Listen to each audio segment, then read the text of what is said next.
আজকে তোমাদেরকে দেখাবো কচু দিয়ে পালং শাকের ঘন্ট। তো চলো দেখে নেওয়া যাক। Hello friends, cook with me চ্যানেলে সবাইকে স্বাগতম। শীতের মরশুমে পালং শাক, আর সেটা যদি হয় ঘন্ট কচু দিয়ে, তো লাগছে 5 ফোড়ন, পেঁয়াজ কুচি, কাঁচা লঙ্কা ও কচুকে সেদ্ধ করে রেখেছি, এবং অবশ্যই পালং শাক। কড়াইতে তেল দিয়ে দিচ্ছি, তেলটা গরম হলে ওর মধ্যে 5 ফোড়নটা দিয়ে দিচ্ছি। এবার কাঁচা লঙ্কাটা দিয়ে একটু ভালো করে নেড়ে চেড়ে এবার পেঁয়াজটা দিয়ে দিচ্ছি। পেঁয়াজ দিয়ে ভালো করে নাড়াচাড়া করে অল্প পরিমাণ লবণ দিচ্ছি যাতে পেঁয়াজটা জ্বরে যায়।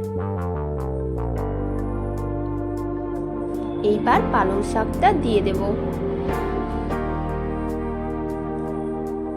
পালং শাকটা দিয়ে একটু নাড়াচাড়া করে আমি ঢাকনা লাগিয়ে দেব, কারণ শাক থেকে জল বেরিয়ে যায়।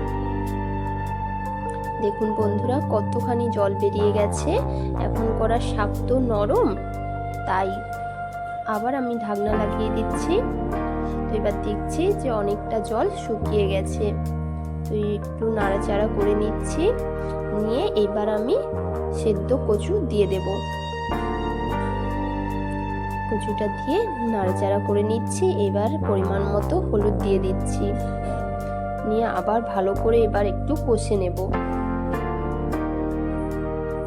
ভালো করে কষিয়ে নিচ্ছি।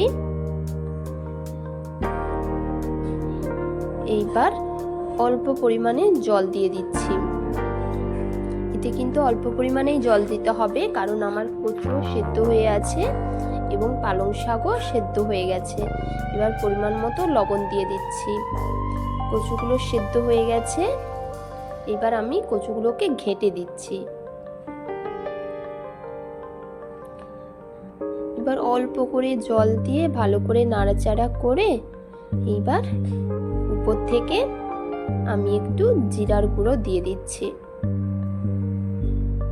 ব্যাস, নাড়াচাড়া করলেই রেডি কচুর ঘন্ট। পালং শাক দিয়ে কচুর ঘন্ট খেতে কিন্তু খুব টেস্টি। আপনারা অবশ্যই একবার বাড়িতে বানিয়ে দেখবেন। এইবার একটু বড়ি ভেজে উপর থেকে ছড়িয়ে খান, অসাধারণ খেতে লাগে। যদি ভিডিওটি ভালো লাগে অবশ্যই সাবস্ক্রাইব এবং শেয়ার করে দেবেন।